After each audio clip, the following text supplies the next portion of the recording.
Hey y'all, real quick. So God has had in my spirit the last week, 2 Corinthians chapter 10, verse 3 through 5. King James Version says, "For though we walk in the flesh, we do not war after the flesh. For the weapons of our warfare are not carnal, but mighty through God to the pulling down of strongholds, casting down imaginations and every high thing that exalteth itself against God, and bringing into captivity every thought to the obedience of Christ." So God has been really challenging me on my thinking. I've actually been reading the book, The Battlefield of the Mind by Joyce Meyer, and I've been reading it with a couple of ladies, and it has really been opening my eyes to how I think, what I think, and that has really caused me to get into the word and read what God says about me, because what I think don't matter. His word is true, and what he thinks about me and what he thinks about my situation, circumstances, all of that,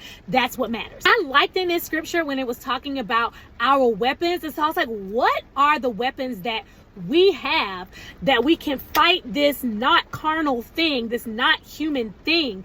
What are those weapons that we can use? One of those weapons, always, y'all, prayer. Pray, talk to God. That is a weapon.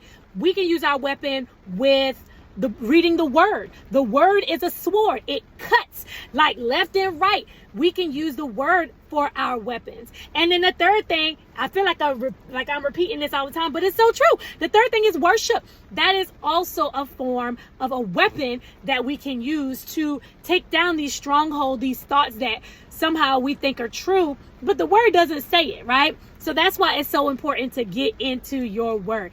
I pray everybody go read that scripture. Ask God to speak to you through it. And I pray it blesses you like it's blessing me. I almost spent a whole nother week on it. I just want y'all to know. I love y'all so much, and I'll see y'all next week.